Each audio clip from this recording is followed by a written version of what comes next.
from Julio Cruz and Gaylord Perry to Alvin Davis and Harold Reynolds to father and son back-to-back bombs, from Junior J, Joey, and Edgar with Randy, A-Rod, Dan, and the Sheriff, to Ichiro Moyer and Mikey C, to King Felix, Kyle Cruz, and Cano, to the present with Julio, Gilbert, Kirby, and Cal. I don't believe it. It just continues. My, oh my, it's another sports podcast.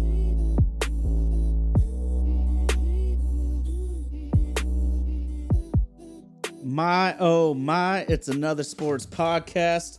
And my, oh my, we are in League Championship Series territory. Although it's been 23 years since our beloved Mariners have touched such hallowed ground. We got a lot to talk about with that, what we're learning from these teams that are making it far in the playoffs. But for starters, we got to give a huge shout out to Indy out there in Nashville, Tennessee, super producer, rocking the ones and twos. Him and his lovely fiance, Darby, Vaden Podcast Services. They are the people that bring this show to life. They're the ones that make the magic happen. Got to give a huge shout out to my main man, RG, who is going to be unavailable tonight. The live chat's already got me cracking up right there. Oh, man, Tommy, good to see you, bro. But you know, whether the Mariners have not been to the League Championship Series in 23 years or not, you know we're going to rep this team from every corner of this beautiful country, from Nashville, Albuquerque, Little Lake, Stevens. I think my friend's just a little bit down the highway from me. But y'all have heard him on the mic before. He did a season in review with us last year, so I wanted to get him back on the mic again. Erik Neal, Easy E, what's going on, big bro? Oh, dude, so happy to be back. Let's put the nail in this coffin that needs to be just buried deep to get it done. Fair enough. Our friend Tommy is very smart and noticed that there's a slightly different skin tone sitting in the co-host seat tonight. I'd still got to just give a huge shout out to my main man, RG, but we are always going to get something out, hell or high water. You know, Tommy here is a giant Mariners fan. He has been there through the thick and thin like we have. I thought this year was underwhelming, disappointing, and downright frustrating, man. We come up one game short. To me, it felt like we were a few back because typical Mariners fashion, we go on a winning streak once we're eliminated. We wouldn't do it any other way, Eric. But just give me your general thoughts on the season and any way you see it at all. Well, I mean, the season started off well enough, kind of false advertising almost, because, you know, we reverted back to the mean. We had a historically great pitching staff, but for whatever reason, we can't hit the damn ball. And it's not even, we can't make contact. We get rid of two guys to solve the strikeout problem, and we strike out even more. We lead the league this time. That slide that we had after the All-Star break, we've had those slides before, but there was no 14-game winning streak to get us out of it this time. I mean, hell, the Tigers went on a pretty historic run to end the season, get them into the playoffs. That wasn't happening for us this year. It was a very up and down, frustrating season where it continues to feel like the Mariners are more of an investment as opposed to let's go win. The Mariners are here to make someone else money as opposed to let's win. You know, from the fan perspective, that's where we're fans. We're allowed to be fans. We're allowed to be pissed. And it was, you know, after getting so many lines from Stanton Dipoto saying, oh, you know, this year, 21, 22, 23. Well, you know, we're there, man. But it felt like this team was built for the playoffs because of our pitching staff, but we weren't good enough to get into the playoffs. You still have to get to the dance. If we got to the dance, I still think we could have done some damage, but we couldn't even get there. So we are where we are. Fair enough, man. I think what is really frustrating to me too, and I mean, we've gone over this ad nauseum. Mariners Lifer, what's up, bro? but it's one of those things where expectations, you Mm. know, in our lifetimes, if you were born in the 80s, you've had 30 to 40 years of Mariners baseball. And I would say 20 of them, we didn't even expect shit out of the team from the very get go. I just watch baseball because I love baseball. But there's seasons where I'm like, F the Mariners, man. If there's another game on, I'm going to watch that shit. But I thought we were going to be a good team this year. My prediction was 92 wins. Obviously, I was off. I don't think I'm crazy, though. That's only a 4-game improvement from 2023. That's only a 2-game improvement from 21 and 22. I just felt that if our young guys get a little bit better, we get a little bit of production from all of our new guys, well, then we'll be all good. You're right. Ownership makes me a little bit crazy, dude. And I think it's really easy as a Seattle fan because we saw what Paul Allen did for the Seahawks. He as soon as he bought the team, the fortunes. Granted, it's only one Super Bowl win, but we can't argue that the Seahawks have been consistent ever since Paul Allen bought the team. We couldn't say that for the Mariners. The Seahawks weren't even on TV in the early '90s as a kid because they were always blacked out. I'm telling you, Eric, if you got a guy that says, I watched all the Seahawks on TV in the early '90s, you know they were lying because we were Lying. blacked out so fucking much. But let me just give it back to you on the Mm. low block, man. It was this bad, second worst batting average, but you said it. The K's, the Mariners Oof. struck out more than any other team in baseball, and check it, dude. They were the only team that struck out 10 times per game. The only team in double digits for K's per game. It still hurts to hear. There are teams as sports fans, you pay attention to the other leagues, and there are teams and franchises that you make fun of. It's kind of being inept. Cleveland Browns, Charlotte Bobcats, Hornets, whatever you want to call them. There are just those teams, the Jets with the coach killer. There's just those franchises, and it's been a little bit of a humbling, frustrating thing. Maybe it's being older. The Mariners are that franchise in the MLB at the moment. We're the ones that, good effort. We're not quite the AAA team for the rest of the league like Tampa Bay and Oakland have become, but it's been it's been frustrating to be a fan of this place because we did have expectations. You did better than me. I predicted 93. Oops. Our pitching was just that good, and yes, I expected a lot more out of our position players. T, let's get into that a little bit. What are you thinking for position players? There are positions we should look at, shore up, whether it be trade, free agency. What are you thinking? Third base is the most obvious to Thank me, you. and it's not even close. And I love Josh Rojas too. I'm a big fan, but this is pro sports. You're either winning and productive, or you're gonna be replaced. That's just the nature of the beast. That's what happened to Scott Service. I still feel, I'm a big fan of his. I did feel it was time to move on from him, though. You know, 9, 10 years as a manager or a head coach for any pro sports team is kind of absurd, even for a great coach. Even for a great, y'all know how much I love Pete Carroll. Shit, he's the best pro sports coach in Seattle sports history. It might have ran its course. Now we can get into the Seahawks right now later, but sometimes relationships come to an end, and they always will in pro sports. Even Bill Belichick got fired. Even Tom Brady was told, "We don't want you no more." That's the nature of the beast. But third base and first base and DH. So let's just put it this Oh, way: are arguably the three positions where you need power production the most. We got little to none. Just I thank God we have Luke Rayleigh because I would be fun. yeah. Like I know there might be some defensive problems, but I would. We need that bat, that speed, and that hustle desperately. But yeah, third DH, first base, and it's not even close to me. I'm going with first, second, third. First, second, third. Oh, okay, yeah. I know Polanco just had surgery. Do we pick up his option? Do we do the buyout? I am getting kind of tired of bringing a free agent or a trade piece here for a year. He doesn't quite live up to his baseball card, and then we ship him out. Hi, Teo. Miss you. It is a little frustrating, but I love Rojas. I love Dylan Moore, but those guys are the utility guys. give people breathers, give people days off, starters on double headers. You need those guys on your team. You absolutely do. But your whole team can't be comprised of that, which it feels like that's what Dakota's been going for the last 3 years. Aside from Julio and Cal, it's like, let's just get a bunch of guys who can play 5 positions. Great, but are we hitting above the Mendoza line? Not always. So first, second, third. The problem is with the free agents, even looking them over, Paul Goldschmidt's 37. Unless he's strictly a DH, sorry, dude. Don't want to hear it. I'm a hard out on Goldschmidt.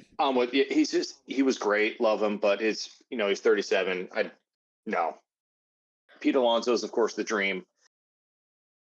I don't know about that. Rizzo, again, 35, left. Yeah, exactly. Been going downhill. But that's the problem with that's what I'm getting at. The free agent market, these guys are hitting the market for a reason. Their old teams aren't holding them for a reason. And when you get a Pete Alonso or Christian Walker or someone, they got to want to come here. They got to want to come here. As a free agent, unless you're backing up several Brinks trucks, what do we offer right now? Well, you can play with Julio. I don't know if that's enough. I don't know if that's enough. First, second, third, and it's probably going to be trade. And then it's, okay, what do you trade away? I love RG, miss you, still want to do this with you, but the prospects are suspects. I love that line of his, but now it's, who do you want to trade? Fair enough, man. You know what it comes back to? If you're a Mariners fan, it's that famous Ghetto Boys song, man. My mind is playing tricks on me. That's what that shit is, dude. Shout out to Sunday Evening Media. We had the least runs allowed. The least runs allowed, and we missed the playoffs. That's fucking hard to do. It really is. I mean, the strikeouts, abominable. But here's what I wrote down, and I have my handy dandy notebook. I'm like Steve from Blues Clues up in this shit. But this is just old notes I took down, dude. But the Mariners were 29th. Remember, 30 teams. 29th in doubles, 29th in triples, 29th in hits. I mean, you have to put the ball in play. You have to get base hits. Damn it. I mean, the way the Mariners hit at times, I would rather watch my sister's high school softball team because they could put the fucking ball in play. I guarantee you that. But here's a huge thing you just mentioned, because that's new news that we haven't talked about yet that just came to light this week, was Polanco needing surgery on his patellar tendon. That's huge. That's enormous. That shows me why he didn't have the agility I expected him to have at second base. That gives me a huge reason why he's not able to get any lower body torque at the plate. You're swinging with all arms, even in Little League, you're screwed, let alone with the incredible stuff these big leaguers have. That being said, though, I think it's too risky if you're the Mariners to get that $12.5, $13 million option when I think it's like a $700,000 buyout. $750. $750. See, that math ain't mathing for the Mariners. Exactly. I see my wonderful wife and Tommy both say JP gots to go. I can't, and you know what? I would love to replace JP. But Eric, answer me this. Are the Mariners going to just pay a dude $11 million to not be on the team? Not this franchise. And that's what pisses me off. Shout out to Tay Williams. I haven't seen him on, but Tay is a Houston Astros fan, and I talked about it. Jose Abreu, superstar, slugger, awesome in his time with the White Sox. They still owe him like $24 million over the next 2 years. Not good enough. You gots to go. You need an owner that's willing to do that sort of shit, because this isn't tiddlywinks, man. This is $1 billion industry. You got to act like it is. Yeah, and I'm looking at some of our prospects that are hypothetically coming up, and the top two are Colt Emerson and Cole Young, shortstop, second base. The projection of, year 25, year 26, if we even go into the retread market again to fill those gaps, like, I'm fucking done with it. Let the kids get some at-bats. What do they say? 400 bats, 1,000 bats? Like, get them some at-bats. Get them some experience. I don't need to see another Mitch Witch. I don't need to see another one of those. I love them to death. I don't need to see another one of those. But if you're going to replace JP or Polanco, at this point, it's almost like, what do we got to lose? Because if we're going to trade for someone, if it's going to be someone like a Rosarena that we did, he's going to be younger. You're going to have the arbitration, but then are you even going to pay him? I don't know, man. At this point, it's a very frustrating thing because Mariners, who have we developed hitting wise in the past 20 years? Seager, Cal, Bueller. Julio. I'm not counting. I'm not counting J-Rod yet. I'm not counting Rodriguez. For me, it's he's been good enough. We have to put him in. For me, it's and his I would say he's God-given. disappointing. I think it's his God-given talent that he is just that good. As far as like developed, it's almost like Felix. When he came up, he was just that good. His God-given talent. Before Dom Wakamatsu slapped the side of his head and said, "Dude, you're better than this. What are you doing?" It almost feels like Julio needs a Wakamatsu go pop.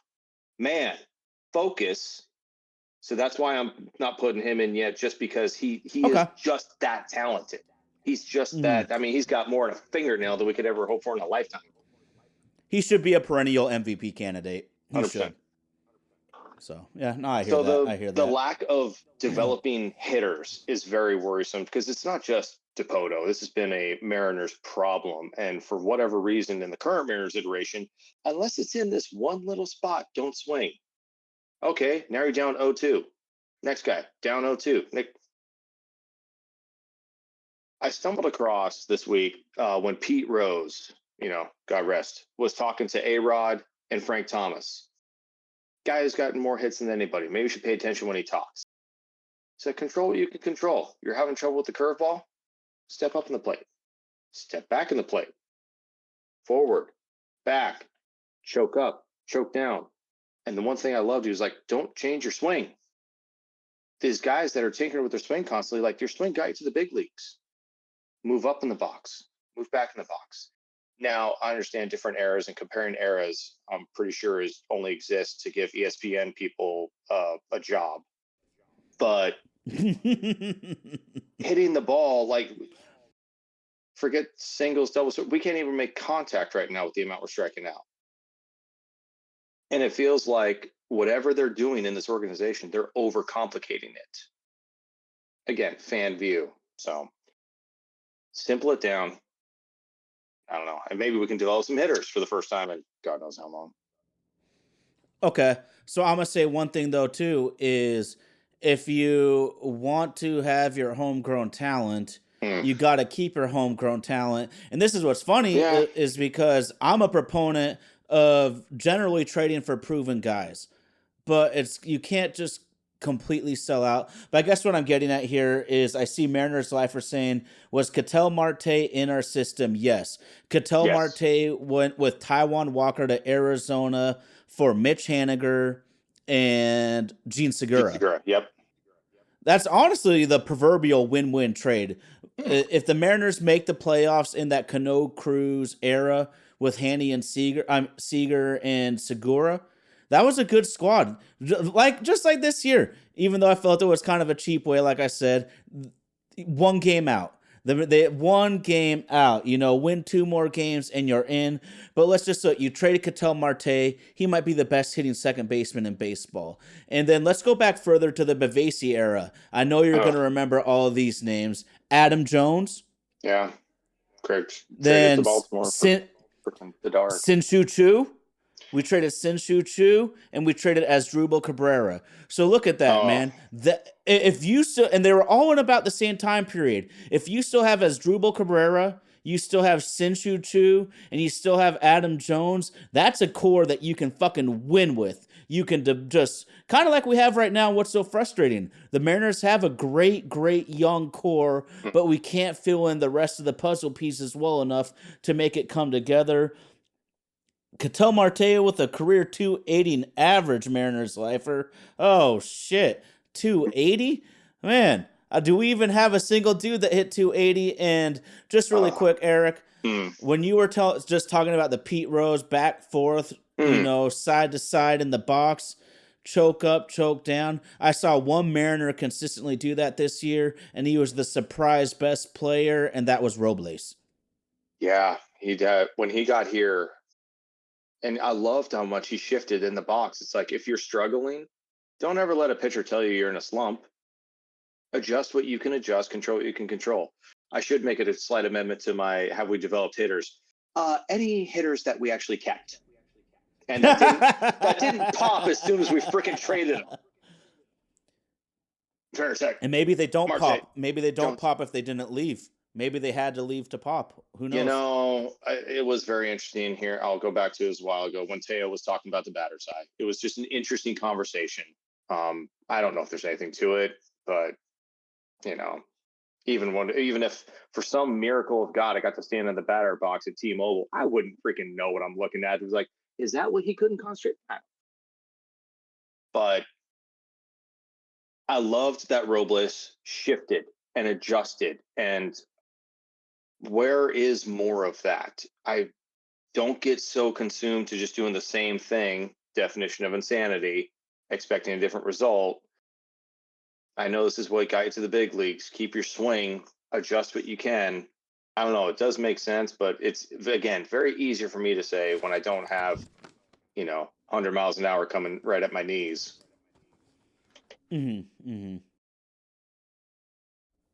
Oh shit, we got our Texas brothers, man.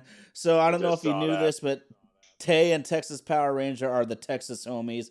I think Tay's feeling sad because his Cowboys got absolutely embarrassed at home. Oh boy. Well, I ain't gonna talk that shit because my team's got embarrassed on Thursday night also. We can lament a little bit about that more in a minute. But Tommy's bringing up trade JP Hancock and another prospect for a big bat. I like that. My only thing is I don't think Hancock has a ton of value. And JP's got a hefty contract for a couple more years for what he's producing. Now, I'll give JP a little bit of credit here. If he didn't get hurt several times this year, I bet he would do way better. But there is a very good chance that we never see 2023 JP again. Guys have career years.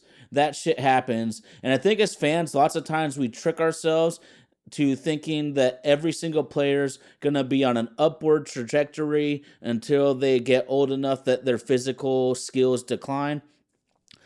Baseball, that's not the case.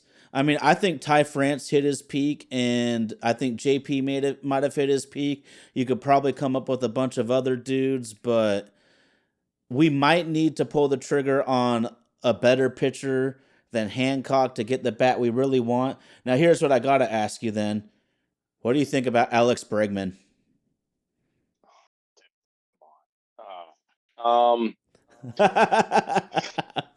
You knew that was coming. Well, what is he now, 30? He had a very interesting year. He had an up and down year. He still has contact, still has power. He'd immediately be one of the best hitters on our team. That's true of a lot of players, but is he unrestricted? I don't remember looking at. Oof. And Houston even pulled him out of the game once they clinched the playoffs to have a big old standing ovation. So it seems pretty clear that he might be gone and hitting the market. All right, dude. I just have to lay it down to you. Truck. I would not back up the Brinks truck to him. I want to sign him for like a good price, but he kind of reminds me of Chris Bryant a couple years ago. Don't back up the Brinks truck if you can get him for, reasonable. But as far as one of those 10-year, 200, 300, 400 million, God, no.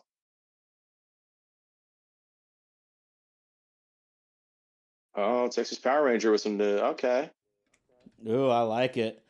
Ooh, we're getting into the hot stove already, man. And when you're close, the hot stove's so much more fun because we know how close we are. It's warm. Okay, I got something to ask you then. Obviously he's a franchise legend. He's a Seattle legend. My grandma thought he was so handsome back in the 90s and early 2000s.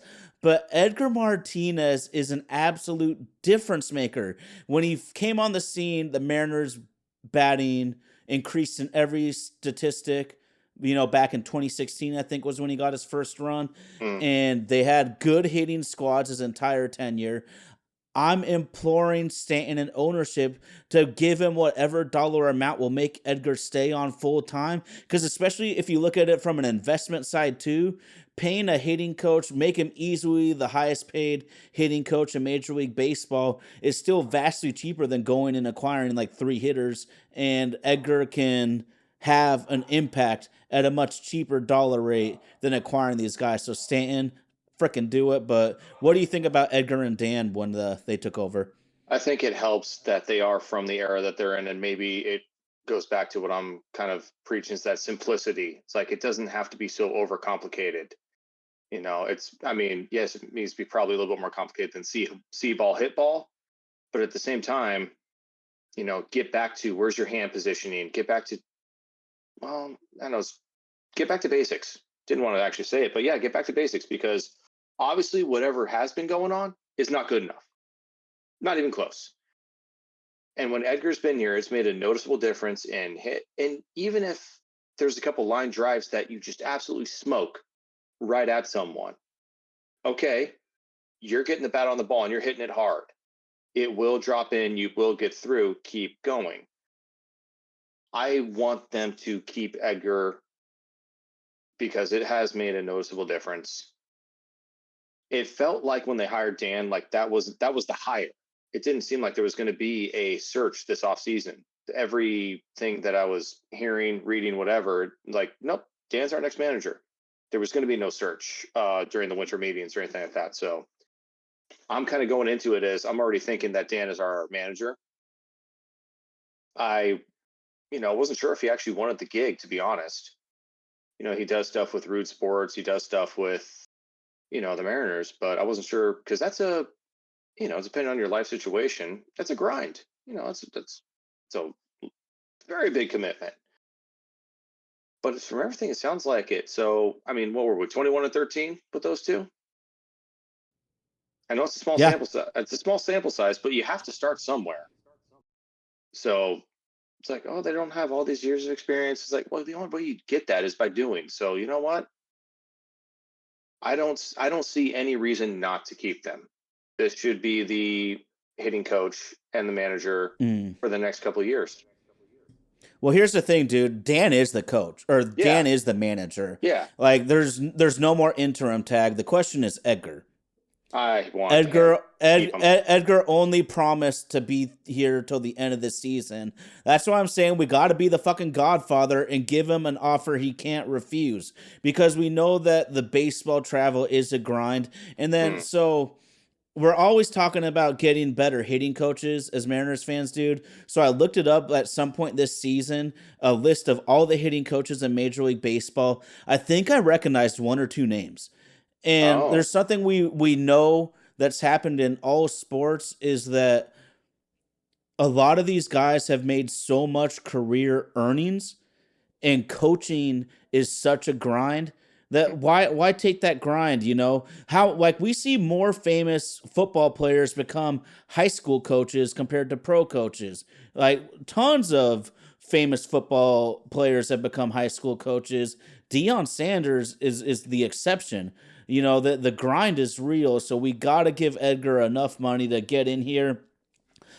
Huge thing, 21 and 13, yeah, small sample size. But that's a 618 win percentage. You do that, you're Yeah. making the playoffs 10 out of 10 times. And the Yep. one that really matters to me, dude, is when I added them up, we were 3.9 runs per game with Service and DeHart. With Dan and Edgar, we're 5.1. If we That's could have done huge. 5.1 all year, we win 95 games. No fucking joke. Well, and that 54% gets you bounced from the playoffs. Hi, Houston. 54% is not good enough. Fuck 54%. 54% gets you bounced from the playoffs. 600, now we're talking. Now you're like, okay, we're a borderline juggernaut. Let's have some fun. So, no, I want him to keep Edgar badly, but again, it's a grind.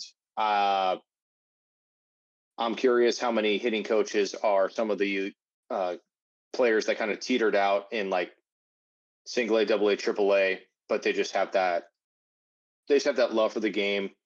That's why so many catchers are coaches. It just, some of them just translates better. Some people are just better coaches. That's okay. And yeah, but even local boy on the radio, Michael Bumpus. He was a high school coach. He coached Monroe for a couple years before joining the radio. Yep. They Yep. coach high school. That's a very good example. So if we don't keep Edgar, I am very nervous. But it's because of the unknown, essentially. But we'll see what happens. Let's just, if Edgar decides not to come back, we just gotta hope he has the Obi-Wan Kenobi effect and No, they'll seriously. remember all of the wise teachings. Because Edgar is a Jedi. Actually, the nickname I came up for him this year, dude, was Edgar is the sensei of hitting. Because tell me who isn't. That's Edgar. I like that. I like that a lot. So Sunday evening media has a good one, and all the trade talk, we neglected the bullpen, and it seems like that on the surface, but this is why bullpens are so finicky and you never know year to year. Because on paper, Eric, I was so jacked about our bullpen in the offseason because I'm thinking we got Munoz, we got Stanek, we have Brash, and we have Santos. If those are your top four dogs, you are making it 6 inning games, baby. 6 inning games with our starters and those four bullpen guys. Two guys are injured all year. One guy completely underperformed and got shipped out of town. Bullpens are so finicky. And then we went and traded for Jimmy Garcia. And he is a really good pitcher. And Toronto knew something we didn't because his arm's about to fall off right now. And so it's just the nature of a bullpen. On paper, I was fucking in love with our bullpen, and it went the complete opposite way. Mariners Slifer says the streams are fun to watch. Actually, what am I saying? I'm saying get off Call of Duty, but I can't get off College Football 25. So who am I to say shit? Who am I to say shit? But yeah, Sunday evening, Stanek blew up for us. But Yeah, health pun did hurt intended. us. Nice. Good shit, dude. Good shit. I think the frustrating part of being a Mariners fan is we remember, as shit as this franchise has been overall, we remember Nelson, Rhodes, Sasaki. You got to the sixth inning and it was just like, okay, we can go home now. Bye. Yeah. You were not getting past those three. Mm-hmm. And we had such an amazing run of watching those three that we are kind of under the false belief that can be replicated. That was pretty special, having a 7, 8, 9 where it's like, you're not getting past them. It's just not happening. As far as bullpens, it's like, it feels like, I mean, one guy's great one year, crap the next, great the next year, crap the next. That's why they bounce around. Even the best closers bounce around. I mean, Rivera was that was so rare to stay with one team. I mean, usually you're a closer for, 3 or 4 years with one team. You either have a rough patch or contract, go on to the next, go on to the next, go on to the next. Any relievers that you like, that you're looking at, whether they're on the trade block or not? Just like, is there someone that you think would fit? Well, honestly, with the Mariners' budget and how much we need help in the lineup, I think they got to just do what they do and try to find some hidden gems. The one thing I would say is if we can get Brash and Santos healthy for next year, that's a huge difference maker. Troy Taylor impressed me a ton, and he's a young buck. So I think a lot of it might need to come within Tommy, Tanner Scott. I'd be in love with that. Mason Miller, I would start crying tears of joy. I just don't know if that's really realistic for this team. As Texas Power Ranger knows my love language, though. I'm one of the biggest Brent Roker fans, and I don't think he's going anywhere because I guarantee you every playoff contending team that needed a bat called Oakland about him. But you have a cheap, controllable dude that hits the snot off the ball. What? Don't trade him. Yeah. And I can't even remember. Like we get into this as fans all the time, but it was Vlad Jr. because we were all wanting Vlad Jr. so bad, and I just put myself in Toronto's front office in their managerial office. I ain't trading Vlad Jr. for shit. I trade Vlad Jr. We're gonna be fired in a year, so they might as well roll with it. I think we need to realize some guys might be untradeable. Texas Power Ranger. I would trade you JP and Hancock and a top 100 for a bat, but I don't know who you would want to give us in return. It's gonna be, to say the least, a crazy off season, and I'm also pumped for the league championship series just as a fan. I know not everyone likes big markets, but deep down, I kind of wanted this to try to shove some mud in the Mariners ownership's faces that you do got to spend some money to make it all the way to the end. I think it would be bad for the Mariners if, let's say, all four of the final four in MLB were low budget teams. Then Stanton and his ownership group, like, hey, y'all just need to do better. Y'all just need to do better. I think it's good for the Mariners' perspective to see some high market, high budget teams in there. To hey, you got to spend to play with the big boys. Well, and Cleveland's below us, and they only were 106 million. It looked like for the year. They were 23rd, ranked 23rd in payroll, but they actually have guys that they've built around. They signed Quan. They built around Ramirez. Yep, Bieber was out this year. Bieber had, I that's know, because I right. freaking drafted him in fantasy, and after 2 starts, I'm like, this sucks. Kind of killed me. 92 wins, and your ace is out. They're doing I something thought that right. would be a yeah. They're doing something right. So, yeah, there were 5 teams below us in payroll that made the playoffs. What are they doing that we're not? And that's kind of a rhetorical question. It's what are they doing? I understand Detroit went on one hell of a run. I mean, their young kids popped. Baltimore has brought up a bunch of their young kids. A lot of them are performing. And that's kind of what I mean is these teams are developing their own, and they're also keeping their own. They're not hitting as soon as they get traded. And it's like, oh, I don't have to play in Seattle anymore. Whee! Let's hit the ball everywhere. I don't understand, but at the same time, the top 6 in payroll, well, they were all dancing. You got to be smart with spending your money. Going in on retreads every year is not smart. Going in on retreads every year, Jerry, are you listening? Is not smart. Again, easy for me to say, but I'm very excited. I'm full on going for Cleveland. Fuck New York. I can't stand the Yankees, of course, but that's that's growing up a Ken Griffey Jr. fan. If the Yankees are the only team that offered me a contract, I'd retire. My man. My man. What are you thinking about these matchups? Both New York teams dancing, which, take that for what it is. I mean, I guess I have to root for Cleveland.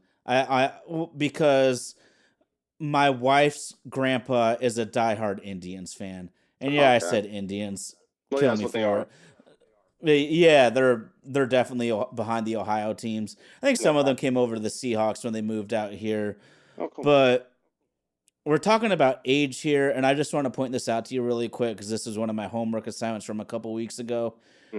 Haniger and Garver both acquired at age 33. There is only 6 out of 50 of the top 50 in OPS. Only 6 of those guys are over 33. Yeah. Well, and when we start looking at some of these young kids hitting and becoming superstars, that's kind of why I'm starting to get a little bit more on the Colt Emerson, Cole Young. Yeah, they're 21 and 19. If everyone's not everyone, but yeah, the roids don't exist anymore. I think RG brought that up a week or two ago. We're not shooting up anymore. The kids are getting in their primes earlier, getting some experience. Like JP, I'm really not JP, excuse me, Julio, very hopeful for next year because there's a couple years under his belt now. It seems like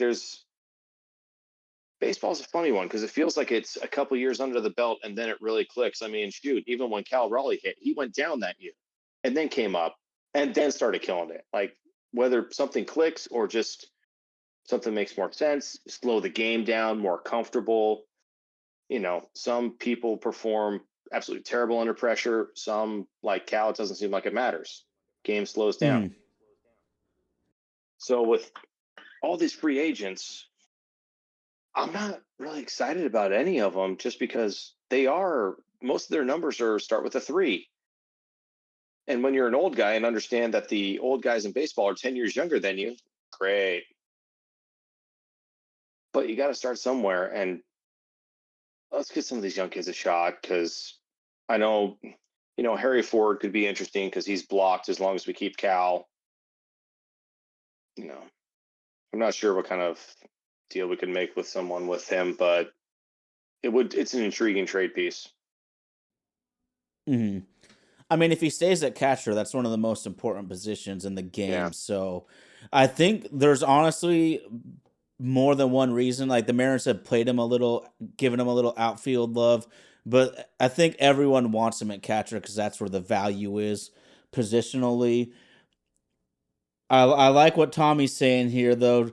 Kirby, Colt, and Oh hell. Hancock for Roker and Miller. Whoa, whoa, what a blockbuster. What a blockbuster.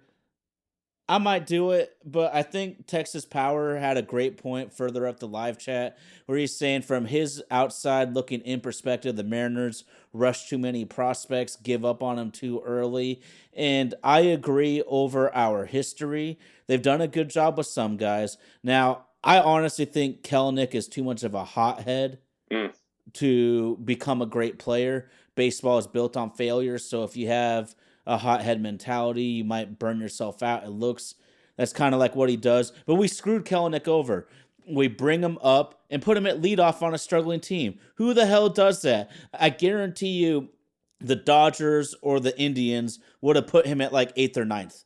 We rushed Zanino. We rushed Justin Smoke. We had a great start for Dustin Ackley, but didn't send him back down quick enough, like you mentioned with Cal. If it looks like it's going south fast, salvage their career, send them down, get their shit right, then they're ready to come back up. The Mariners have done that too often, but what's really tough for me, Eric, is I think you and Sunday Evening and all these guys like thinking that we need a little more growth, a little more time.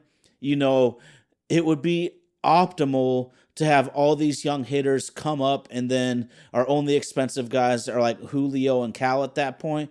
But do we have the window though? Because we got Gilbert who will have 2 years left. Kirby, Cal, 3 years left. A Rosarena, possibly 2 years left. Robles, 2 years left. So does the window even work out, or are we maybe going to be forced to maybe trade a couple young guns we don't want to just so we don't miss the window? And I think that's why everyone's up in arms is we're missing the window right now. Have the Mariners ever had the best starting staff in baseball before? Not like this. No. No, No. no. And I've had some people come back at me and say 2001, and I No. couldn't disagree more. Paul Abbott was like 17-5, but that's because we'd score 8 runs a game for him. Brett Boone was hitting like fucking Ted Williams that year. Edgar Martinez in a peak. John Olerud in a peak. I could go on forever. Ichiro! How did Ichiro it took me rookie 4 or 5 guys to. What? Come on! Well, short answer, do we have the time? No, we would miss the window. No, we don't have time. Okay. But these guys are the ones that get paid to make that window work. Jerry can obviously identify talent.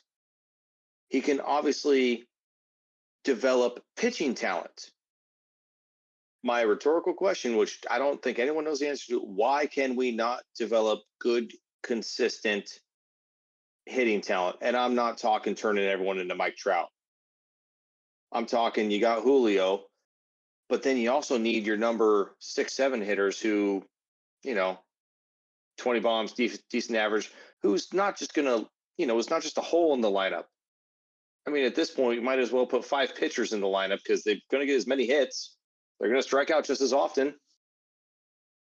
So I think that's where it's like short answer. No, we're going to have to make some uncomfortable decisions and trade people. But farm systems keeps GMs employed.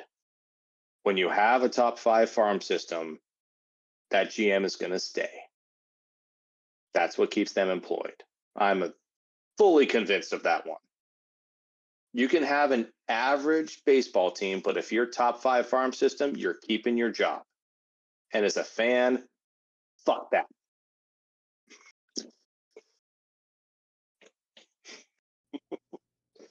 I mean, lots of times it comes down to how much the owner wants to win.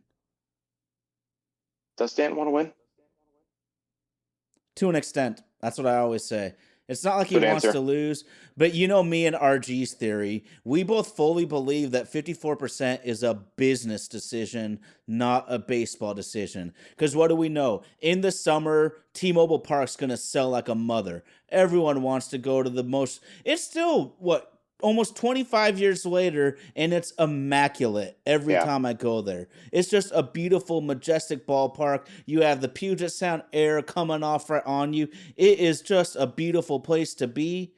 But then, can you sell tickets in the spring? Can you sell tickets in the fall? Because kids are in school in both of those time periods. If there's no hope, no one's going to give a shit, and you're not going to come in the spring. If you're out of it in the fall, then we're not really going to care, and we'll turn ourselves to Huskies, Cougars, and Seahawks. So that's where we get the 54% is to keep people invested the entire year. And you can, have the best profit margin in baseball without pushing all your chips in the middle in terms of the baseball product on the field. Well, you know my feelings on the 54%. And, our jobs was we're out there all night and I'm listening to Rick Riz mostly on the radio. I voted with my dollars this year. This is the first year I didn't go to a game. I got a family, little girl who's 7 who takes, a lot of time, of course, and I wouldn't have it any other way. But with life being what it is and, groceries, inflation, yada, yada, yada, I voted with my dollars. Did not go to a game. Not only that, the only thing I was using for watching the Mariners was Fubo. Discontinued it because it was 90% I was listening to it. And then if I wanted to catch the later innings, I could always find someone on YouTube. Love y'all, whoever it was. Someone was always having it either Gamecast commentating. They had it playing, hold their phone up to the TV, and someone was always doing that. So, yeah, that I 100% agree that it is a business decision. Your fans are beginning to make business decisions also. Yeah. That's my feeling. I mean, fair enough. Another, like you just laid out a great example, and I guess me and my brother would be another. Is we went to one game earlier in the year, and then as the season went on and the team was falling apart, like screw it, man. I mean, going to a game's expensive. You got to make decisions in life. I mean, we can go to the Mariners, we could go golfing, we could go to the Seahawks, and the Mariners, we're like, screw it, we can't do everything. So we only went to one game this year, and this ownership group will take any out they can, though, because if we all stop showing up, they're like, oh, we'll just reduce payroll more. They're always going to have their out. I just got to give a shout out to Sunday Evening Media, although I don't really agree. I love his balls. He's got John Schneider balls, not afraid to make a blockbuster trade, saying he's willing to trade Kirby or Cal. Now, I could not trade Cal because our hitting is so pathetic, and he is our one source of power, easily our most clutch hitter. He does a fantastic job behind the dish. I think I could easily trade Kirby. And here's the thing, too, is you got to look at it from the other team's perspective. Castillo, he has good trade value, but he's got a big-ass contract, so that lowers his value from how good he is. Kirby is only entering ARB 1. Yeah. Only entering ARB 1. That is massive, massive trade value. And then Gilbert, ARB 2, also massive trade value. And then Miller and Wu maybe have the most because they're still not even ARB eligible yet. So we'll see with that. But from a trade perspective, if I'm a team, I'd want someone a little more proven than Miller or Wu. His injury problems for Wu, that is concerning. But we might have to make a power move. It's not like I even want to trade any of these guys per se. But like you said, you bring up the free agent list, and it's kind of scary. And so it leads me to believe that a bunch of guys are going to get paid a ton. I don't think we can lock in Bregman for like a $200 million contract. I don't know if we can do the same for Pete Alonso, even though I love him, and because according to Google Statcast, City Field in Queens, New York, is the second toughest ballpark to hit in. That's what you have to look for if the Mariners are trying to sign a dude, because we know how some guys come here to the Pacific Northwest and get completely lost. But man, I love the balls, and you're right. Here's the thing. Cal might have the most trade value of any single player on the team right now. Cal or It's either Kirby? Cal, yeah, or Gilbert, or Yeah, I. I mean, Gilbert. there's a rare few, and say what you want about Julio. The bottom line is that contract pushes him down the list. Even if he's playing at an MVP level, teams are looking like everyone. That's why Brent Roker hasn't been traded, because he's still super cheap and fucking awesome. Yeah, it's really hard to find guys that are killing it and cheap. That's what makes it. But that's why Jerry DePoto gets paid millions and gets to live in one of the nicest neighborhoods in the country somewhere on the east side to make these damn decisions and make them right. Yeah, no, I think Cal has more value than we can even pay him with what he does behind the plate, not even at the dish, what he does behind the plate. I think you can pay him the highest paid catcher, highest paid position player, and he's still worth more. Now, that's a full fanboy personal opinion. He needs the C on his chest. He is the captain. Like, but if we do want to make some kind of legitimate move, I hate trading pitching, but you would have to have the Kirby discussion. I think I would have the Kirby discussion before Gilbert. I think Kirby, because of the ARB1, because he's been an all-star, I think he might just be able to be that piece to bring back. I don't even know who. I know Juan Soto's situation is weird with his free agency and it's New York, but if you want to get something that's going to be an actual difference maker, it was always frustrating to hear friends go like, "Oh, trade our three worst players for Mike Trout." Like, what are you talking about? It just doesn't work like that. It so, but again, the money problem is going to be the other problem too. Because if you're getting back a legitimate player, is he also an ARB1? Is he an ARB2? How much does he cost? Mm. So many things that these guys get paid millions of dollars to do. And it seems like we can figure it out in a couple minutes just doing a quick Google search of, this guy's worth this much. Are the Mariners going to Mm-hmm. pay him? Who knows?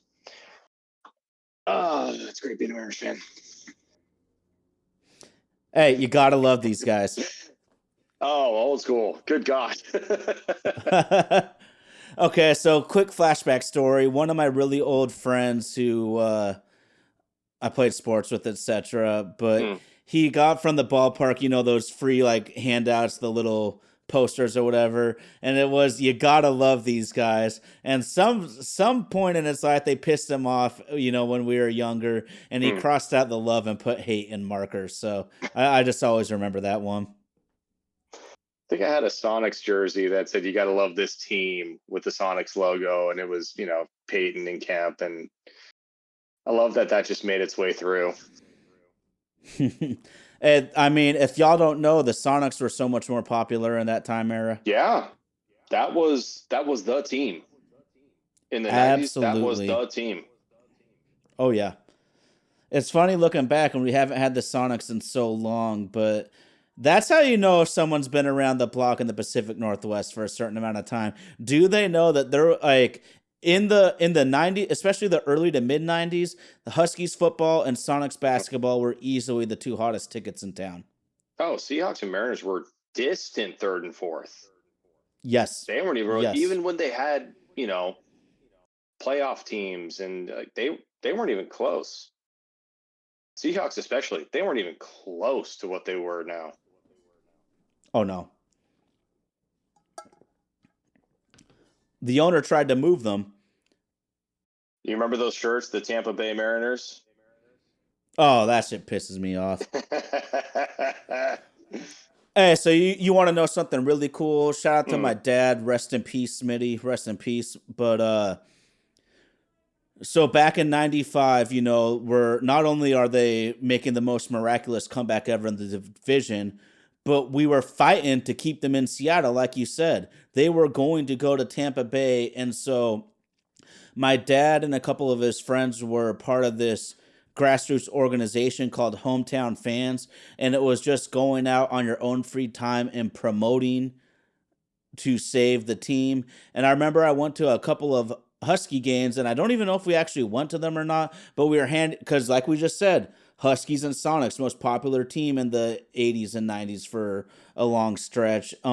We were passing out flyers just to make people aware that you need to vote if you want to save the Mariners from moving to Tampa Bay. So I remember handing out flyers in front of Husky Stadium with my dad in the mid 90s to try to keep our beloved shitty team that makes the playoffs once in 23 years. That's the type of love we got for these Ah, dudes. it's like golf. We do this to ourselves. We pay all this money to get pissed off. Ah, so true, man. Goodness. Hell. Ooh, I like where Mariners Lifer is thinking though. That's the what you have to do. If we're gonna trade a true big dog, we gotta attach a shitty contract to it. Hell, I want to keep JP. Get rid of at least one of the Mitch witches. Did you see that Mitch Haniger has a $17.5 million player option for next Yes. year? Why, if you're I him, why would you mean, not exercise it? Like, we'd have to oh, check him into an insane asylum if he didn't accept it. I mean, oh, God in seriously. heaven. So it sucks because he has to take it. He'd Oh, literally yeah. be insane not to. But so Unless he gets some injury that is essentially career ending, forces him to retire. Unless there's something where the doctors go, your body can't do it. Yeah, why? Of course he's going to, which I don't know, man. Love him, of course. Great clubhouse, but at the same time, this is a performance business and you're not performing. Unfortunately, got to figure out something because Rayleigh for me is the DH mainly. Where do you put Mitch? I don't want to see him in the outfield anymore. he rides the pine. It sucks, Yeah, but that's what we talk about with smart spending too. Yeah, if you're gonna be spending the people you spend money on, they have to do something. They have to produce, even if it's not all-star level. They can't be just a hole in your lineup. They can't just strike out three, get the freaking golden sombrero every other day. Can't have that, which feels like it's happening too often. Didn't we talk about this last year? Feels like we did. dude, we've been talking about this ever since I knew God. the economics of baseball at all. I mean, let's bring it all the way back to like the 90s, like we were just going back in the time machine, man. I remember asking my dad one morning, "Hey, Dad, why did we trade Tino Martinez and Jeff Nelson to the Yankees?" And that's when I got my first lesson in sports economics. And it's something you got to consider and know about. I mean, it's fine if you don't want to, but I don't if you want to come to the grown-ups table, this shit matters. I'm not trying to take any money out of anybody's pockets. We're No, both union teamsters. I hope every person can put as much in their pocket as they possibly can. It's tough to make a penny in this world, but as fans, we also, these are businesses, man. And, the lowest paid player in Major League Baseball is getting like 750 a year. That's more than 99% of the country, if not a higher number than 99. So it's not like they're out here getting robbed or anything like that. But Mitch Haniger's just a tough one because he's a fan favorite. We all love him, but the contract is absolutely brutal and there's nothing we can do about it except would John Stanton pay a dude $17.5 million to leave the go team? call Houston. Call Houston. How did you handle Abreu? Oh, you just got rid of him. You're still paying Yeah, him. there you go. You just got rid, but you're still paying him. Oh yeah, but now you can actually get someone who produces a little bit better, helps the team.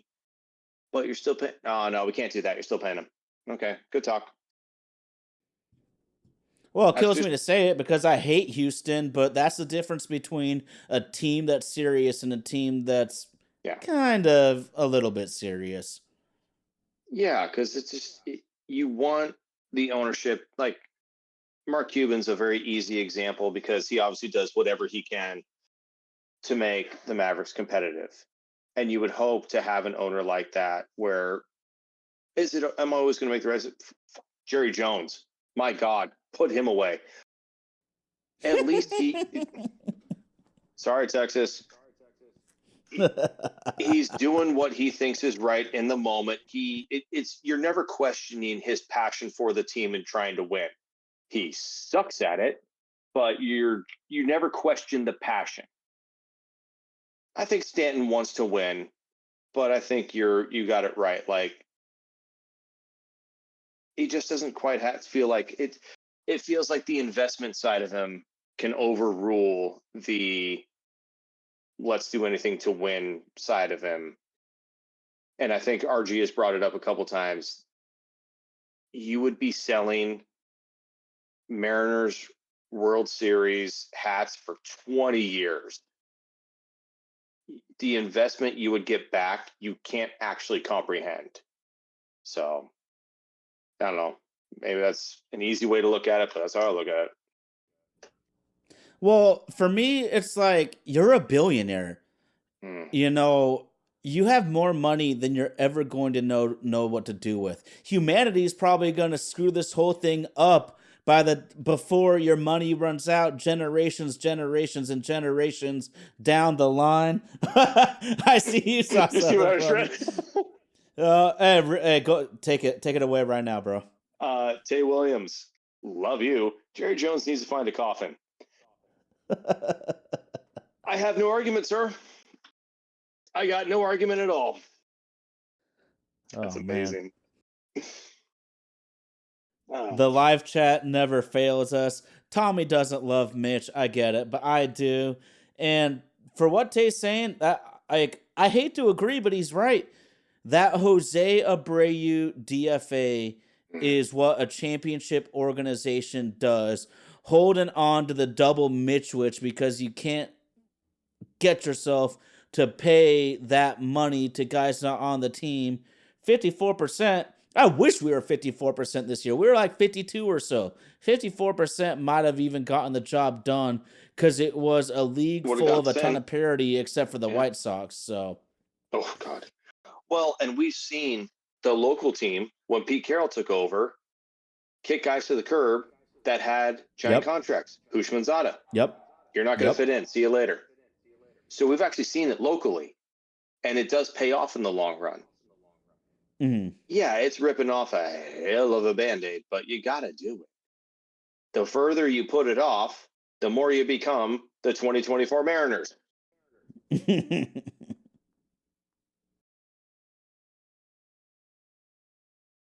I thought Gushnardi was Band-Aid River. I like that. Sunday evening's got a good one right there. Okay. I just looked at this up really quick, and I hate to get Stanton's back here, but it is a little bit different because Stanton's worth about $1.1 billion. The Allen Family Trust is $40.5 billion. So there's okay. I'm not really even sure what to do with that. It's such numbers that just like at that point, does it fucking matter? Like, for God's sake. Oh, seriously. Holy hell. Rest in peace. No, man. Rest in peace. But you're right, though, because you know what I always say? Paul Allen wanted a positive legacy in the Northwest when he passed away, and he absolutely has it. Not only, like, way beyond the pro sports team, this guy was a philanthropist in so many different avenues. So I just want to say thank you, and I wish Stanton knew that. Look how rich you are. At a certain point, don't you want to be remembered fondly? I mean, the way, God forbid, let's just say Stanton passes away tomorrow. He is not going to have the flowers, the reverence. Like, everyone was so sad and heartbroken when Paul Allen passed away. There will not be those same feelings for Stanton as we speak. You take none of this life with you. Legacy is forever. Ooh, I love that. Heroes get remembered, but legends never die. Let's go Sandlot. Yeah. You take none of this with you. Legacy is forever. And I love that, it's being talking about this yesterday with college football, the NIL, and players moving everywhere. You don't get to kind of watch a guy for 4 years anymore. The Mm-hmm. Boise State running back got all these small offers, went to Boise State, proved that he's a monster, got offers from the big schools and said, no, I want my legacy here. He's one of the rare Mm-hmm. ones right now, full admission. And, when you're 18, 19, 20, 21 and someone's offering you $7 million, that's a very hard thing to not take up. But I love this kid from Boise State he wants the legacy. Mm-hmm. He wants the thing that's going to last for 50 years. And I wish someone like Stanton would think about that in that context where you got a big bank account. La-di-da, dude. Father Time's undefeated. You're Mm-hmm. going to find that hole just like the rest of us. So think about your legacy because you're in position to have a hell of a legacy. Very few people in history are in a position where someone like Stanton is in. Mm-hmm. Now, what you do Mm-hmm. with it is your decision. Hopefully, this isn't the end of it. We'll see what he does. Mm-hmm, for sure. And I would say there are some organizations, but there's very few organizations in American pro sports where the fan base would be more appreciative if their team won a championship than the Mariners fans. And not more than the Cubs, not more than the Red Sox, but the Mariners are at that point. You can't tell me there wouldn't be 10 teams in the country more appreciative from the fan base if they won the chip than the Seattle Mariners fan base. And I just look at how much everyone revere Paul Allen. We think of him in such high esteem. He is extremely deserving to be in the Seahawks Ring of Honor. I Oh, think yeah. it would be an empty Ring of Honor without Paul Allen's name up there because the franchise changed the second he bought it. We have now been to 3 Super Bowls. We won one of them, and we've been. Look at the stats. People can shit on me all they want if they want to, but the Seahawks have been a top 5 or top 10 record ever since Paul Allen bought the team, and Lord knows we cannot say the same for the Mariners because we never even been to the World Series. We are the 40-year-old virgin. We are the dude that peaked in junior high, and I am getting kind of sick of it. Yeah. And I think a lot of the fans, you and I, we can have the same conversations every year. It's like, I loved '01. I love 95. I'm tired of just remembering those teams. I want a new Mm-hmm. team to remember. Like getting to take my girl to a sports bar, have lunch when the Mariners came back against Toronto in the playoffs. I had to tell her, honey, I don't know how much of an asshole I'm going to be during this game. It hasn't happened since I was in high school. One of the Oh best man. experiences we've had. But 20 years. I hadn't, I had just turned 40. The last time the Mariners were making the kind of run, I was 18. It's like, God damn. We do get tired of, I hope to God we do this next year and we have a different conversation. I I'm not sure. I know we got the winter meetings and the Mariners are the Mariners.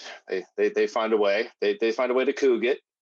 But we'll see what happens. I know, cheap shot. God, you talk about the winter meetings though. Baseball needs to get their business and fan relations side in check though.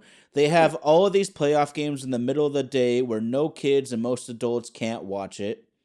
They draw out their off season for several months. And think about football. On football, like the day free agency opens, it's just a bonanza and they own the entire week. Baseball needs to somehow get their owners, get their agents, and get their players more on the same page instead of drawing for the business factor because their transactions get lost in the weeds in the winter anyways because there's football, football, football in terms of American watching. Then you add in basketball and hockey to top it off. I mean, a lot of these great transactions get lost in the shuffle.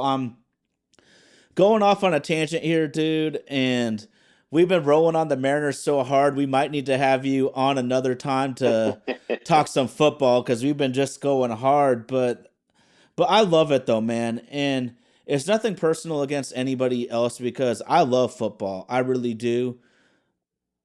But there's only so many people you can really hammer in with the Mariners on. Mhm. It's a certain love, and like my brother loves to tease me and my love for the Mariners. He likes the Mariners, but he loves to give me that shit like, when is the football season gonna start, dude? I'm like, it's still baseball.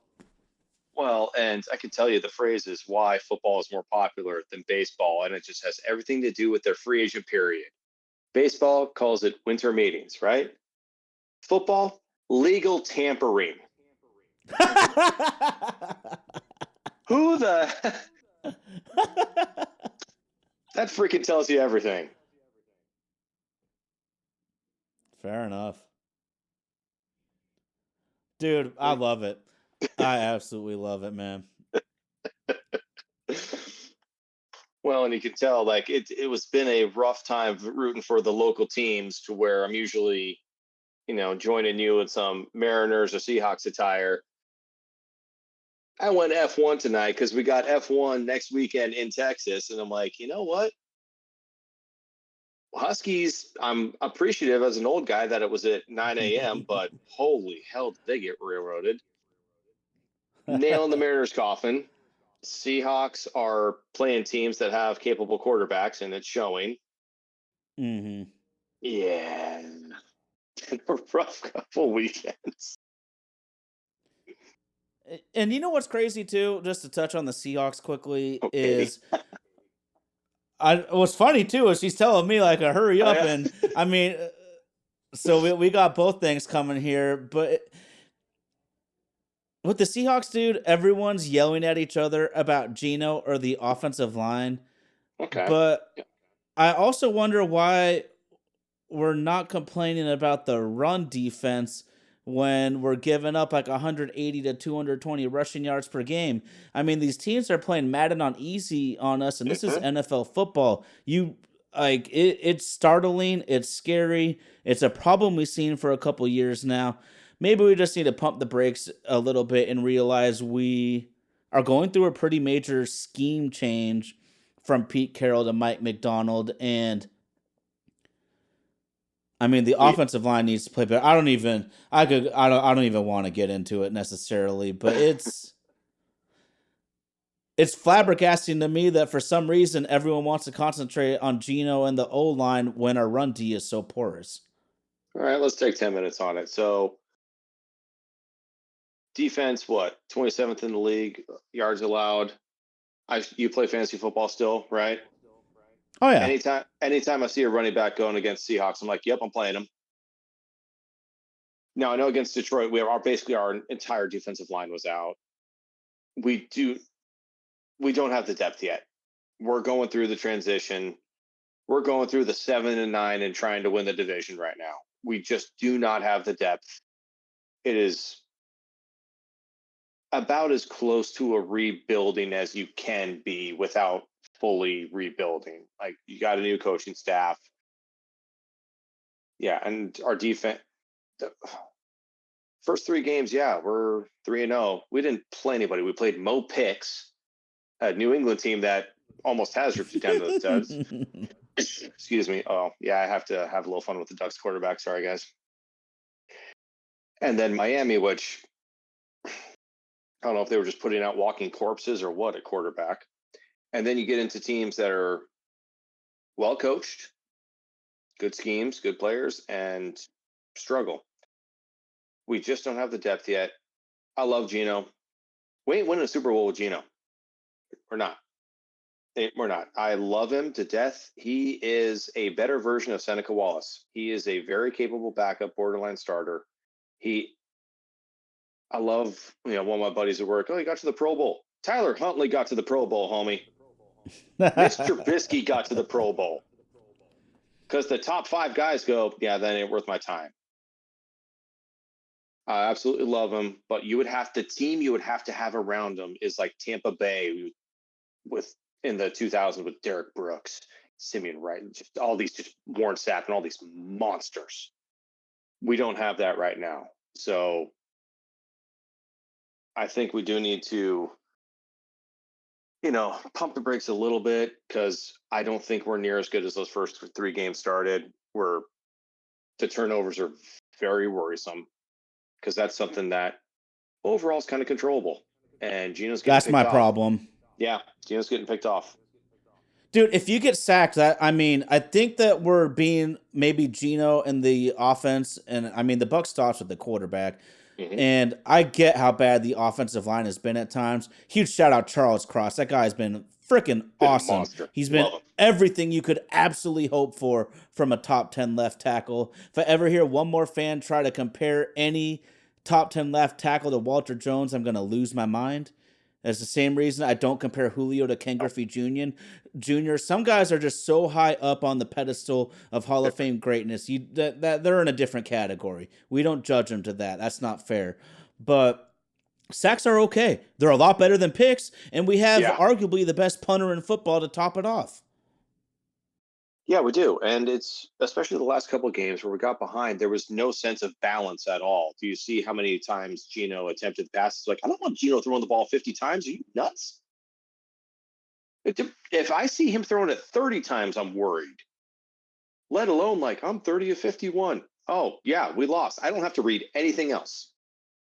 You can read that, and it's like, we did not win. Garen goddamn it. There's no way Gino put it up that many times and we win. We have, I love Ken Walker, love Cross. And it's easy to say as a fanboy, but we got to have more balance. If they know the fastball's coming, why wouldn't you sit on it? See, outside baseball and football any damn day. You know, next Sunday will be a huge enlightening period for the Seahawks Good word for going that. to Atlanta because I will learn so much about this team playing Atlanta, in my opinion. I think so. And Because they have a hopefully, capable running game, and yeah, Kirk Cousins, if he's got time, he'll cut you up. But if you get after his ass, it's a different quarterback. And so we'll see what happens there.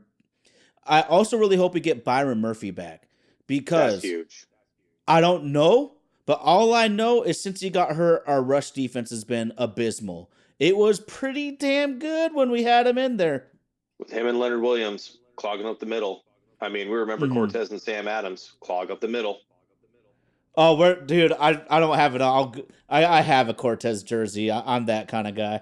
Yes. Yes.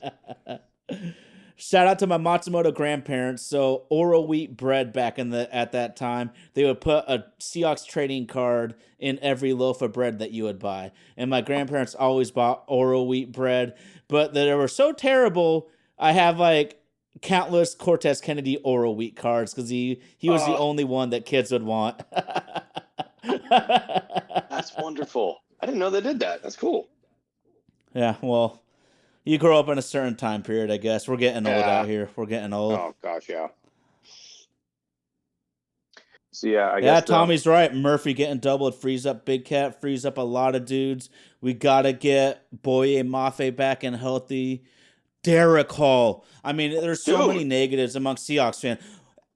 His improvement year 1 to 2 is spectacular. that jump that he's made, he wasn't on the team last year. I don't recognize that guy. I know it says Hall, like I don't recognize him at all.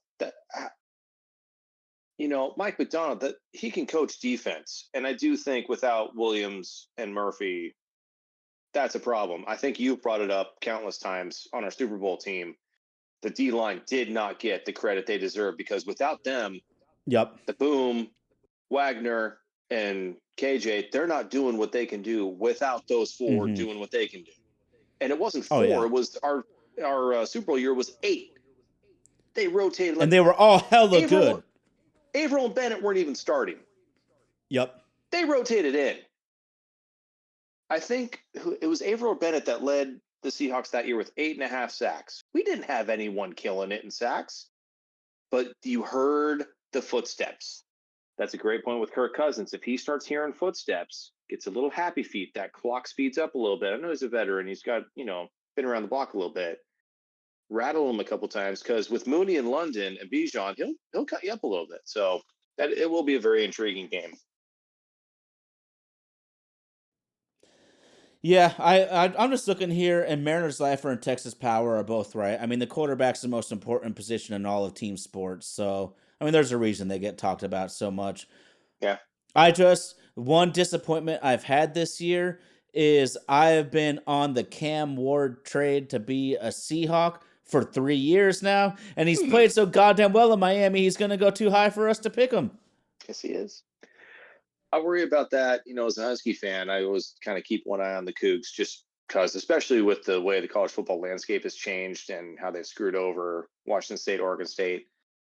And I know the guy's last name is not Mater, it's Mateer or whatever. I like to have fun with him just because but is he going to play so well that he's going to get bought by another school? Cougs are going to lose him.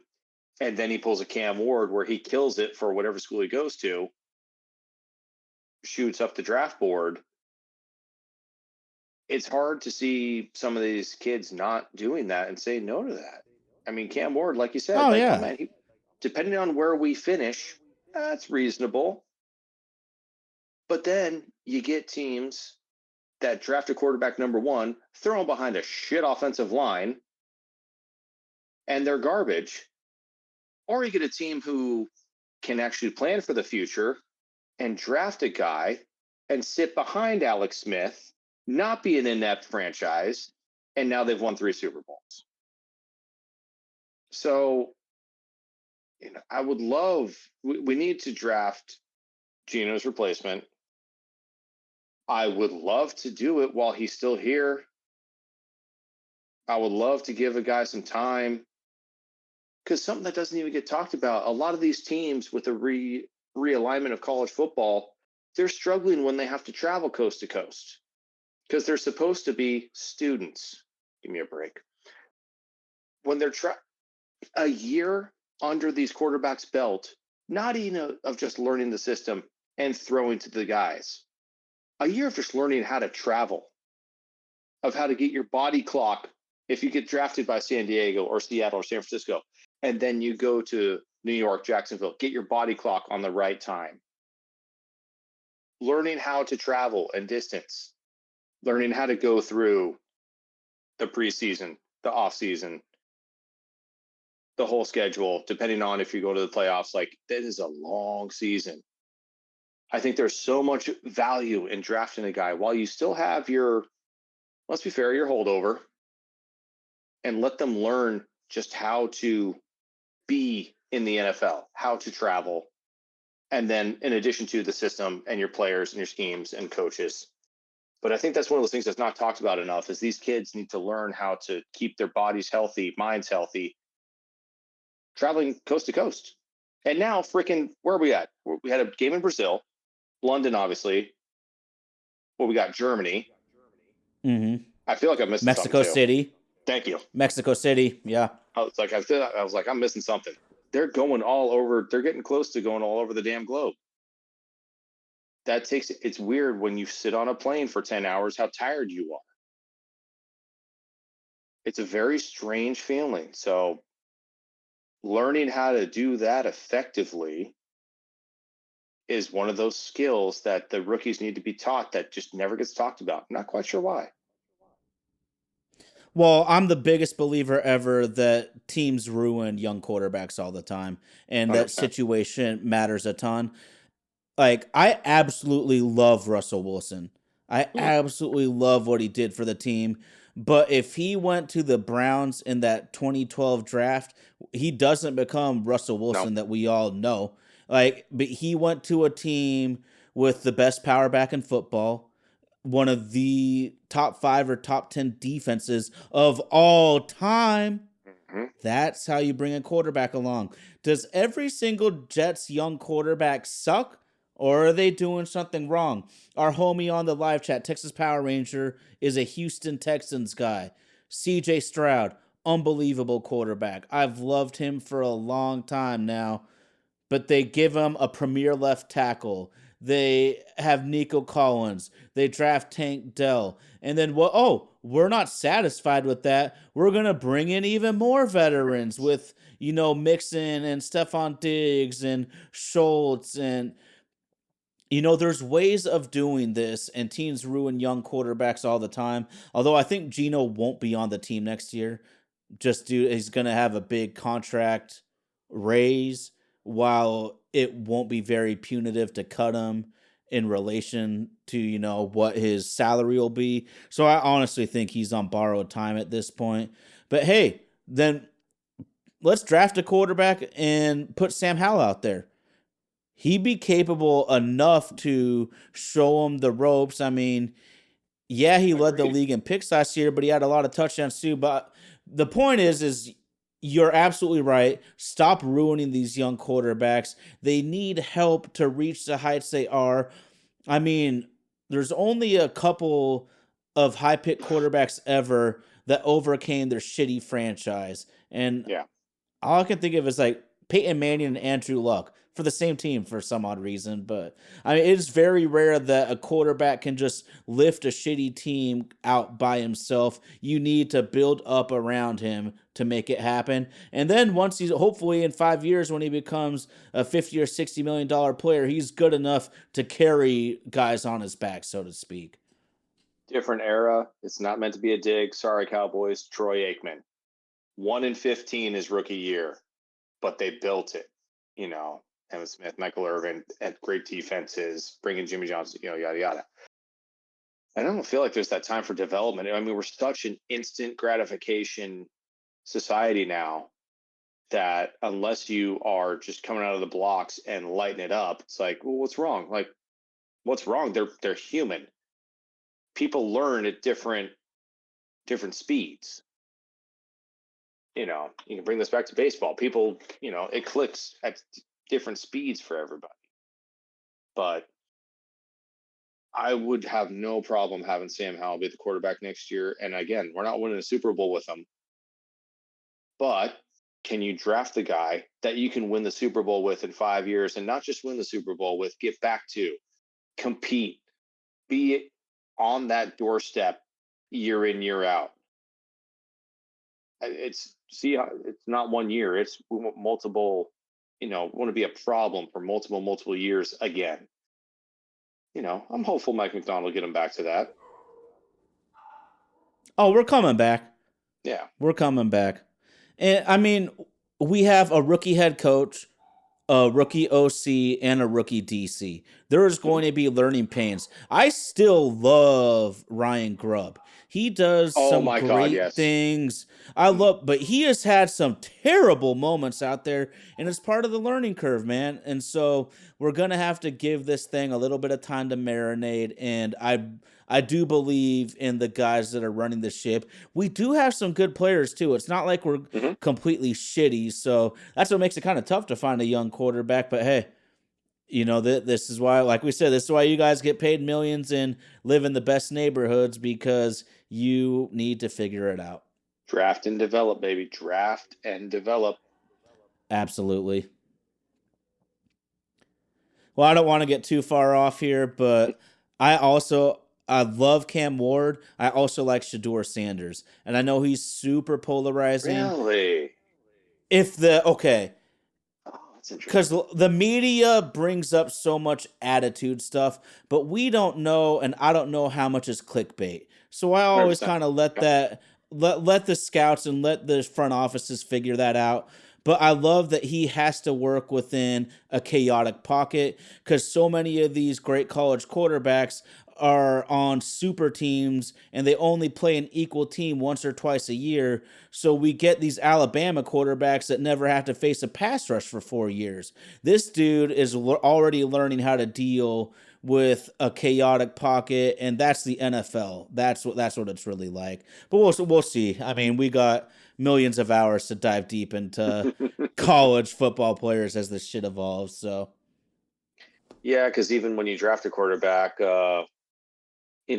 he could be out for the whole year. McCarthy with the Vikings, and then coming back to all Jets quarterbacks are crap. I don't know. Sam Darnold's been all right, and he's not on a completely inept franchise anymore. yep. He's on a I mean, functioning look at Geno franchise. Smith. Yeah, Say what you will, he's revived his yeah, career. Even if he doesn't become a full-time starter again, he's extended his career for 5 or 6 more years if he wants that 100%, money. 100%. So So we all want everyone to be Tom Brady or Patrick Mahomes. That's not the case. that's not And real. part of the reason I've been such a Geno supporter is because I always felt he's a bridge quarterback. Yeah, If a guy is 32, he's now 34. That's not your young franchise quarterback, and that's okay. Can you keep it from being shitty? Because everyone's like, oh, let's tank and get the first pick. But the same 5 teams are always picking in the top 5 every year, so the shit doesn't happen on accident. there's a reason, and being self-aware is a very powerful thing. Gino is a bridge, and there's nothing wrong with that. You need to be able to build up your entire roster. You can't just rely. You can't just rely on even one position. As important as quarterback is, you throw them behind these god awful lines, take 3 steps back, and oh, now they're smiling in my face. I remember Sam Bradford when he was at Oklahoma. He could make a sandwich back there before he freaking threw the ball. And then he gets into the NFL with constant pressure, constant OC changes, and he just never quite pans out to much. That's that great thing of the Alabama quarterbacks. CJ Stroud, I wasn't that high on him because I'm like, well, I haven't really seen many Ohio State's quarterbacks come in as good as they've been, as good of athletes as they've been, and really do much. He's been great. He's been phenomenal. So I think that was one of the frustrating realizations bringing back to the Mariners is we are one of those franchises. At least we have been. It's been frustrating to watch, been frustrating to be a fan of, but it sucks. But it's at this point, I'm going to say it's reality. Fair enough. Fair enough. Baker and Darnold, yeah, they were available. I mean, it kind Yeah. of is what it is. And at least at the moment when we went to Geno, it was keeping some continuity together. I honestly, if we gave Pete Carroll and John Schneider truth serum when Geno made his first start against Wilson and the Broncos a few Yep. years ago, I don't think they think Geno might have lasted this long. But he did. And that's what happened. And, you know, I always say there's championship contenders and there's playoff contenders. The Seahawks are clearly hoping, like you said, have a average season and somehow get in. So we'll see how this whole thing shakes out. But it's a fun time of year. It's a fun time of year, man. And holy cow, we've been just going hard, bro. I just noticed that too. And the football talk has made that chat live and up. It does. It's so funny. I mean, Hello. and one thing we're gonna do on my oh my is we're already winding down baseball. Mm. Honestly, if it wasn't for you coming on today, we would have done less baseball than we did. But I Ah, know from your point of view, you had so much you could get off your chest. But anytime you want to come back on, because we're gonna evolve more with the seasons. My oh okay. my, it's another sports podcast. Will always be Mariners centric. But opposed to previous iterations, we are going to evolve with the seasons much more because you can only beat a dead horse in the winter about baseball for so long, and everybody loves football. So we're going to move with the sports seasons this year, just as a heads up. Tay Williams, appreciate you on that one. I hate Jerry Jones. Yeah. And even with speaking with Cowboys fans, like obviously you have an owner who should not be the GM, but who does care and who is putting forth effort. I almost think I don't even know if I want to say this out loud. I almost think Mariners fans would, I don't know if appreciate's the right word, but we would be open minded to having a character like Jerry Jones as an owner because at least you know that they're invested in not just for the money. I would trade Stan for Jerry Jones 100 out of 100. Yeah, I It's think not you know even what I'm close getting. to me. Think you know what I'm getting at. Yeah, I no, I mean, know because there's the headaches. There's yeah, massive headaches. I feel that he, as a GM and an owner, he's too close to the players. He loves them too much. But we don't know if our owner cares. We know Jerry Jones absolutely lives, breathes yeah. Cowboys football. Yeah, he does, but at what point do the headaches become too much? Have to talk to Cowboys fans. Have to, have to talk to some of these other franchises where their owners are just, a little bit out there and go with it. So, not a problem we seem to have. All right, Tay Williams. Quick question, Tay. Do the Seahawks or the Cowboys make it back to the Super Bowl first as we stand today? Uh, What do you I think? I heard a joke last year about the Cowboys. Tay, I apologize for this one. Cowboys fans are just bitter that the Lions have made more NFC Championship games than the Cowboys this century.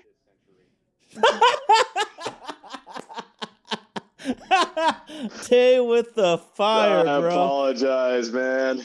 I didn't. I heard that one. I Don't did not make it apologize. up. But it's You like, don't need to apologize. We're all here to talk that shit, man. You know. who gets back to the dance first? I honestly, even though I honestly have to give it to the Hawks. This might be hometown bias. I have to give it to the Hawks, and it is because of Jerry Jones. It is because he can put talent on the field, but for whatever reason, they keep running up the hill, and they've had some really good teams, and they get so far, and they get about 90% there, and then just they find the hole and sink right and slide right back down. It's such a strange one. It hasn't mattered the coach, it hasn't mattered the players. It's been a similar formula. I'm not really sure. So for that reason, I would have to give the edge to the Hawks, and it is Let's because of Jerry go. Jones. Oh, let's see this. You see this? If Jerry Tay just lives, made got me die. Jesus. Say it so everyone can hear. Well, let's see. If Jerry lives, the Cowboys die. All right. Hating my football teams. Damn. Unless Jerry gives us responsibility. I remember hating my football team to see it. Wow. Okay. And remember, Texas Power is a Houston Texans fan. So he's Ah, seen a lot of lean years, and I don't think yes, there's a single fan that's not like Houston's pretty damn good. but they still have the worst name in the NFL. Who decided on the Texans? That's terrible. I, I don't know. I know the nicknames are just kind of for fun, but why didn't they just go back to the Oilers? I think Tennessee stole it. That's honestly That's the only thing I can think of. Yeah, I And think you if might can be you right. remember? Think back in your brain. I swear they had a I year or think they two where they might. were the Tennessee Oilers I before they think you're right, changed. actually. I think they had the helmets on the side. I think McNair might have had Yeah, exactly. and And they Eddie had a George. I very think they might have had iconic it on the logo side. with the yep. I mean, so Oof. how pissed would you be That's if we don't get to be the Seattle Supersonics again? So I You feel had to for say it out Houston, loud, man. man. God damn it. We And my got to best keep it real on this show. We got to keep it real my here. best friend So lives in Oklahoma, and even during the playoffs, he's like, "You're rooting for Dallas? Why?" I'm like, "Because they beat Oklahoma. There's no other reason I'm rooting for the Mavericks except they beat Oklahoma." As much as I was saying I'm vote with my dollars, when we get the Sonics back, I'm going to the first game that we play the Thunder, and I am going to be a complete Neanderthal asshole, booing, whatever I can do, because that's where the sports fun and the sports just comes in. Do I wish anyone on the court ill will? Of course not. But you got to be at those events. I still remember being at the first game where A-Rod came back and Monopoly money came coming down every part of Safeco, fluttering down because he took the giant contract with the Texans or with the Rangers. Those are some of those moments that are just like, sometimes you just want to be there for something that you know is going to be great. And when the Thunder come to play the Sonics for the first time, that is going to be great. no. Oh. I give him chills. Oh man. Oh, is it ownership? Tennessee, Houston, any franchise? That's fine. Can't.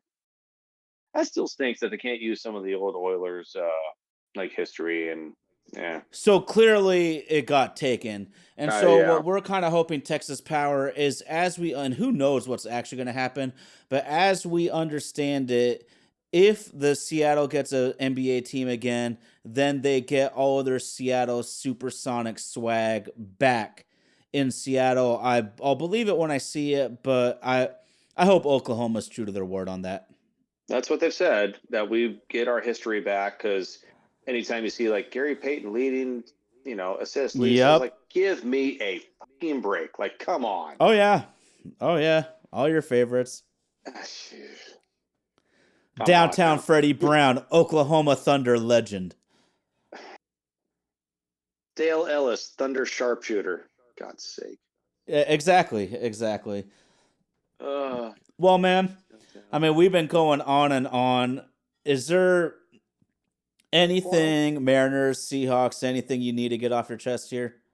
let's see. Seahawks, I think we're still going to be around 500 by the end of the year.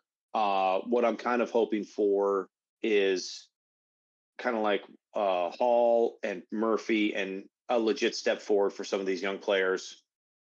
The Mariners, that is such a tricky, what are your final thoughts? My final thoughts on the Mariners. Don't be the Mariners. Like, I don't know. It's such a tricky, we've kind of put ourselves in a crap position to where we don't really have position players coming up to match the pitching, because Jerry drafted a bunch of pitching because we needed it. Great. We're in a pretty tricky spot. If you're going to spend, which I think they should, spend wisely. We're going to have to do something like we did with Cano. We're going to have to overpay. And if you're going to overpay, you better overpay for someone who's worth it, like an Ohtani. But the people in the MLB that are at that level, that are worth the overpay, are pretty rare. I still think if we have to overpay for Cal, we should, because of what he provides behind the plate, calling the game and just his presence. He provides so much besides just the bat.